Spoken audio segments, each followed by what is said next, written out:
자, 오늘은 좀 이제 처음으로 좀 다뤄볼 수도 있는데 중국 정세 분석을 해보도록 하겠습니다. 이거 굉장히 중요합니다.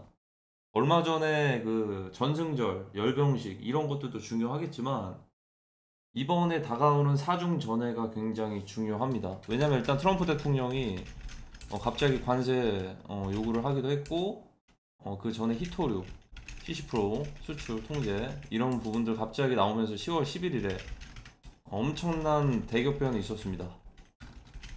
뭔가 대격변이 있었어요. 저희가 모르는 것들. 이제부터가 중요한데, 어, 뭐 시진핑 주석 건강 이상설부터 이거는 직접 찌라시처럼 나오는 내용들이에요, 지금.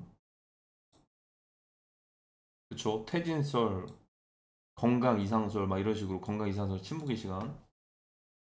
자, 지금부터 이걸 조금 더 자세하게 설명을 드리겠습니다. 이거는 대만 침공과도 관련이 있습니다. 대만 양안 전쟁과도 관련이 있기 때문에 자세하게 설명을 드리겠습니다. 자, 사중전에. 자, 보통은 이제 5년의 임기 동안 공산당에서 최고회의라고 해야 될까요? 전체 회의, 여러 가지 현안들을 다루게 됩니다. 뭐 경제적인 부분도 있고 군사적인 부분도 있고. 네, 그 중에서 이제 5년에 7번 정도를 이렇게 전체 회의를 진행을 하겠죠. 정말 중요한 회의겠죠. 이 중에서 지금 사중전에는 네 번째라는 겁니다. 딱 이제 중간입니다. 1, 2, 3, 4. 세 번 했고 이제 네 번째로 하는 거다. 근데 이제 이 사중전회가 왜 중요하냐? 이게 되기 전에 얼마 전에 있죠. 얼마 전에 갑자기요. 중국 내부에서 갑자기 싸우기를 시작을 했습니다. 자, 이걸 보고서 뭐 중국이 5호 16국으로 나눠지냐, 내전 나냐 이렇게 볼 수도 있겠지만 전혀 아니에요.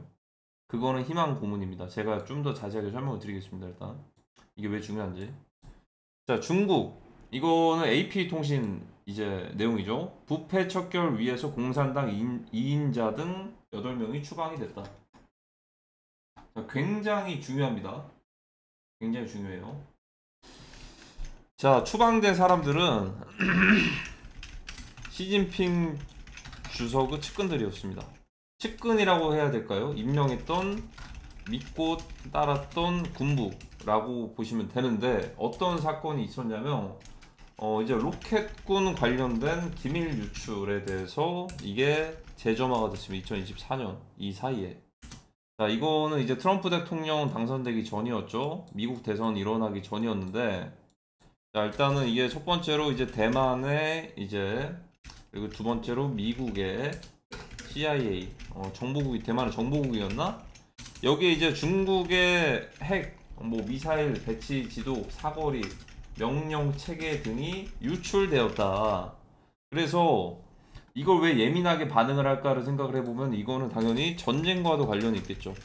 근데 전쟁과도 관련이 있는 건데 이런 것들이 유출이 됐으니까 뭔가 예를 들어 미국에서도 스파이가 있을 수도 있는 거고 중국에도 또 서로 상대 국가들이 스파이가 있을 수도 있겠죠. 휴민트 요원들이라고 해야 될까요? 자, 그 상황 속에서 핵, 미사일, 배치, 지도, 사거리 이런 것들이 미국이랑 대만의 그때 당시 트럼프 대통령 집권하기 전이었죠. 이때 유출되었다라고 합니다. 자, 그러다 보니까 모든 계획들이 노출이 되었다라는 압박감을 느꼈을 수도 있을 겁니다. 그리고 배신감도 느꼈을 수도 있을 텐데 사중 전회를 하기 전에 다 이제 추방을 시켜버렸습니다. 이거 굉장히 상징적입니다. 그러니까 일단은 대만에 대해서 침공하고 전쟁에 대한 계획이 있었지만 계획이 있었는데 그게 발각됐고 다시 재점화되어 이 관련 인물들을 오히려 반대로 숙청을 한 겁니다. 숙청을 했어요. 자, 그리고 이제 어떤 일이 벌어졌냐면 숙청을 하고 난 뒤에 자, 이제 사중전에서 어떤 모습이 그려질지가 당연히 중요합니다. 나머지 공석들을 누가 채우냐. 예를 들어서 이제 시진핑 주석 측으로 채우냐 아니면 반대파로 채우냐. 그러니까 중국 내부에서도 사실상 내부적으로 혼란이 있을 수도 있겠는데 그게 곧 내전을 의미하는 것 같지는 않고요. 둘 중 하나겠죠. 지금 빨리 전쟁을 일으키자. 전쟁파. 두 번째, 전쟁 말고 하이브리드전 계속 이끌자. 이 두 가지로 나뉠 것 같습니다. 자, 근데 여기서 왜 중요하냐, 이게 얼마 전에 트럼프 대통령이 이런 얘기를 했습니다. 대만 침공 원치 않는다. 자, 최근에 피스 2025 평화협정, 하마스와 이스라엘만 참여하지 않은 평화협정에서 1단계 합의를 했는데 지금 깨졌습니다. 깨짐.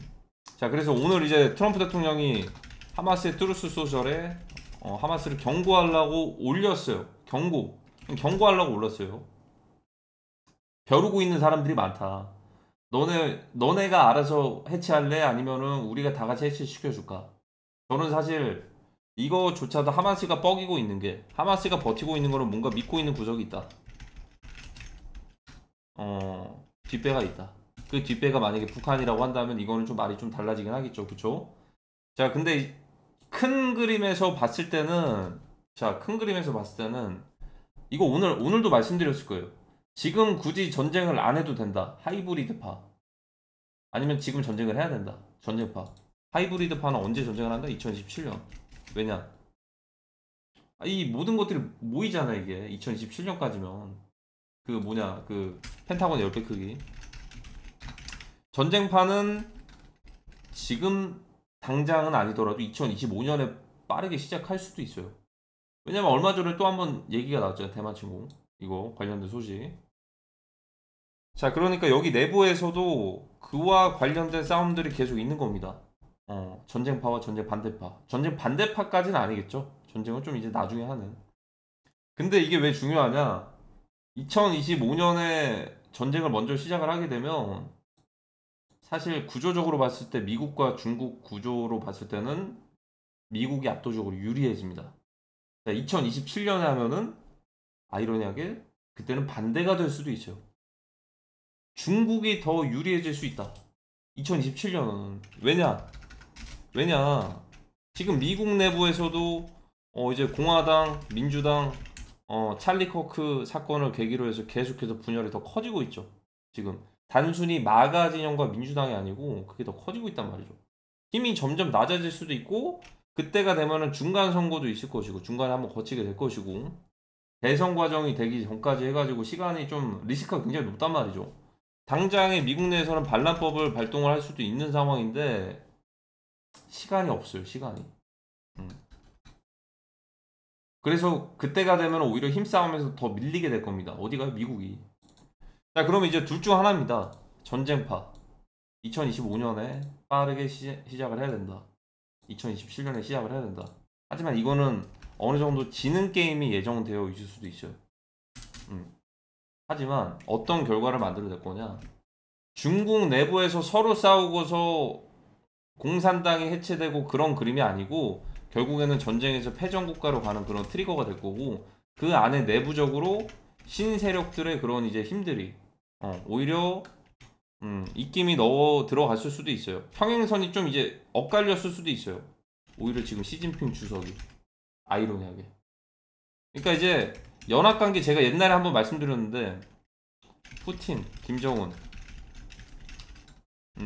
트럼프, 시진핑, 오히려 이들이 연합관계일 수도 있다. 여기서 뭐 빈사명 왕세자 등등. 아이러니하게 이런 연합관계 속에서 오히려 중국에서 공산당이 해체될 수 있는 방법 중에 하나는 자발적 해체가 아니고 전쟁 이후에 패전국가가 됐을 때 자연스럽게 해체가 될 수가 있다. 이런 거 말씀드린 것 같습니다. 자, 그 중에서 여기 전쟁 패전국, 이거를 그러면 중국에서 사중 전해에서 결과값이나 이런 것들이 나오겠죠. 어느 쪽의 권력과 군부가 이제 장악을 하고 있는가, 그 공석들을 누구로 메꾸게 되느냐에 따라서 전쟁파와 하이브리드파로 나뉘겠죠. 전쟁은 필연입니다. 오늘도 말씀드렸는데 전쟁은, 이건 3차 세계대전은 무조건 일어나요. 그 정도와 충격이 언제 일어나느냐에 따라서 덜하거나 더 크거나 할 겁니다. 오히려 2025년에 일어나야지만 충격이 좀 덜 할 거예요. 왜냐하면 25년에 일어나고 나서 1, 2년 정도의 유사 3차 세계대전이 거치고 난 뒤에 핵을 폐기를 해버리면 되거든요. 근데 27년까지 가버리면 진짜 인피니티 워의 타노스랑 어벤져스 건틀리 튕겨가지고 50% 인구가 날아가죠. 정말 그럴 수도 있고. 자, 그래서 지금 굉장히 중요한데 어쨌든 전쟁은 무조건 해야 될 겁니다.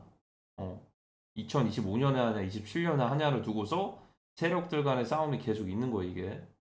완전히 정해진 플랜은 없는 것 같아요. 이 중에서도 뭔가 플랜이 좀 바뀔 수도 있겠는데 어떻게 보면은 이 대립 관계의 중심에 있는 게 바로 한반도랑 중국과 대만입니다. 중국, 대만.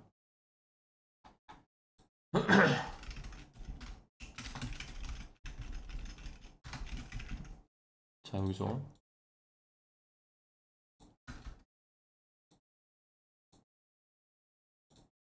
하중전에. 자, 우크라이나, 러시아 일단 휴전 가능성이 16%까지 떨어졌어요. 일단은 전쟁 쪽으로 가는 것 같아요.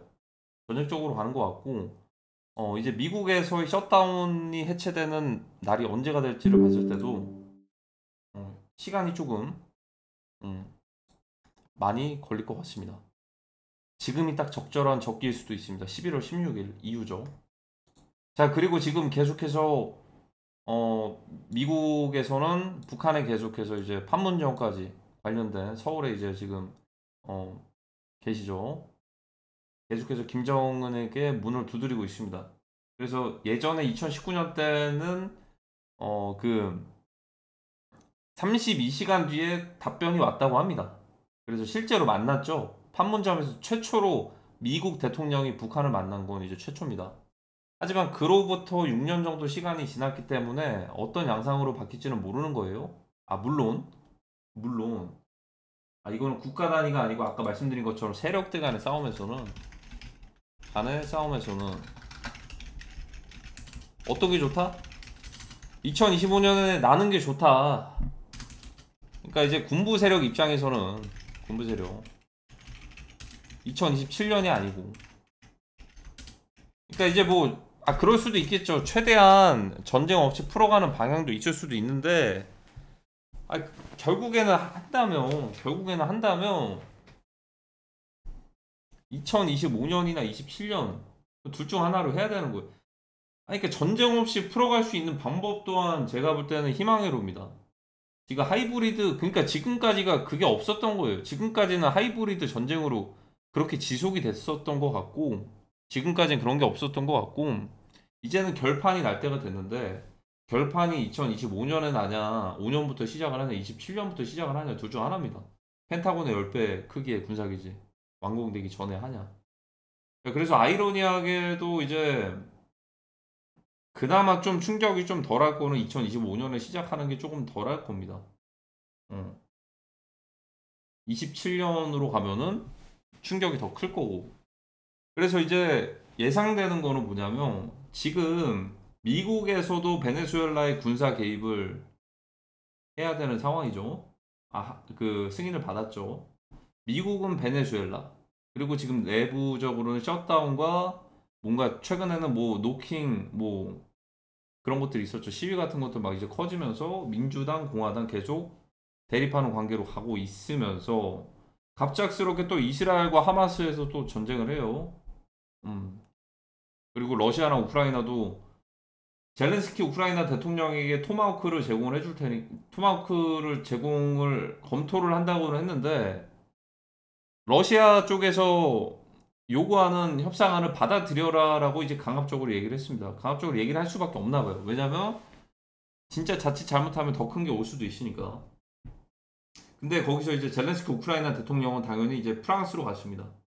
마크롱 프랑스 대통령에게 지금이 밀고 갈 기회가 됩니다라고 트위터에도 남겼어요. X에도. 프랑스는 하필 2026년에 3월까지 병상을 1만 5천 개 이상 늘리라고 하기도 했고 최근에 프랑스의 상황이 어떻죠? 과거의 IMF와도 같은 비슷한 상황을 겪을 수도 있는 상황입니다.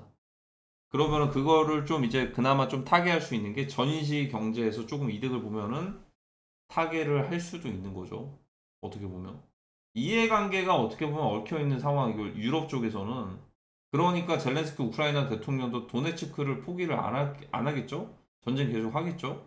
그리고 프랑스에서도 당연히 끝나는 거 원치 않을 수도 있겠죠. 끝나버리면 그냥 오히려 전시 경제로 돌려야 되는데 그냥 끝나버리면 IMF 수순 맞으면서 얼마 전에도 한번 붕괴가 됐다가 다시 또 이제 총리 재선출 그거 하고 있나? 어찌됐든 이게 이해관계가 얽혀 있는 것 같습니다. 그래서 지금 중요한 핵심은 뭐냐면 이거 이제 남일이 아닙니다. 동북아시아로 전설이 이제 오고 있는 거고 최근에 이거 정말 중요한 건데 이거 지금 중국 내부에서 권력 싸움이 있다고 해가지고 이거 서로 이제 막 내전나고 그럴 게 절대 아니에요. 중국의 공산당이 해체가 된다라는 거는 무조건 다른 국가들과 전쟁을 하고 나서 패전국가가 됐을 때나 공산당이 해체가 되는 겁니다. 앞으로 뭐 그 AI 시대가 오기 때문에 무조건 결판은 나겠죠. 공산당과 공산주의 국가들과 어떻게 보면은 AI가 입혀지는 새로운 세계 질서가 세워지는 그런 것과는 같이 맞물릴 수가 없기 때문에 공산당은 해체가 되어 있는 게 그게 하나의 시나리오일 수 있는데 그게 중국 내부에서 내전이 나가지고 해체되는 그런 건 없다라는 겁니다. 무조건 내부의 적을 외부로 돌릴 것이고 외부로 돌리는 시기가 언제이냐가 중요한 것 같습니다. 그게 이제 얼마 남지 않았을 수가 있다. 그러니까 이제 지금 이제 부패 척결을 위해서 공산당 막 이렇게 어, 추방하고 서로 이렇게 하는 것들이 전쟁파가 이제 2025년에 시작하냐 27년에 하냐 그 전 두 개로 나뉘어졌다라고 보시면 될 것 같고 지금 사중전에서 이후에 지금 한 이틀 정도 남았죠. 이 이후에 나오는 내용들이 어느 정도 예상을 할 수가 있을 것 같습니다. 그 측근들이 누구로 이제 채워졌느냐에 따라서 이게 2027년부터 시작을 할지 2025년부터 시작을 할지가 정해져 있을 것 같고 근데 이제 최근에 움직임들을 보면은 일단 하마스가 계속 다시 또 이제 언급이 되고 있잖아요. 무장단체를 해체하는 것들에 대해서 조건을 걸고 있는데 오늘 그 트루스 소셜에서 올렸어요.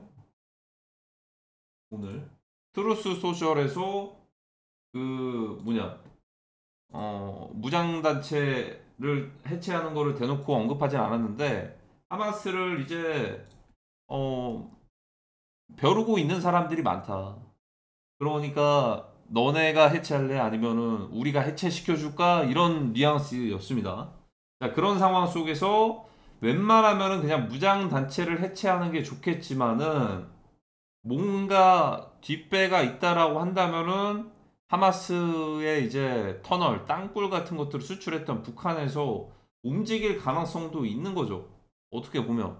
왜냐하면 무장단체 해체하는 조건이 이런 기술들이나 이런 전력들이 노출되는 것들을 꺼려해서 이거를 좀 미루고 있는 거일 수도 있거든요. 그리고 이제 지금 이 부분도 로켓군 그 관련된 거잖아요. 이게 어디서?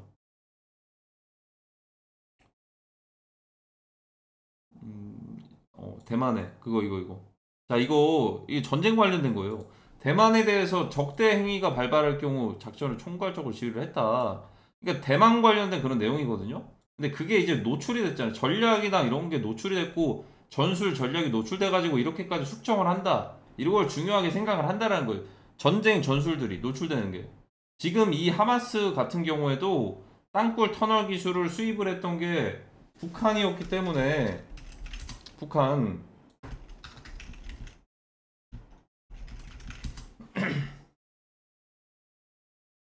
2023년에 침공하자마자 바로 이제 나온 얘기였죠. 하마스의 이스라엘 침투 땅굴 북한 기술로 만들어졌다. 이거를 다 해체를 하래요. 파괴를 하고. 그러면 하마스야 해체를 하겠지만 이 전술이 노출될 수도 있잖아요. 누구의? 북한에. 그러면 그거 노출되기 전에 여기서도 뭔가 좀 움직임이 있을 수도 있죠. 그래서 그 뒷배를 가지고서 오히려 만약에 동북아시아 쪽으로 그런 전선이 확대가 되면은 일단 당장 하마스랑 이스라엘에 대한 내용은 이제는 없을 거예요.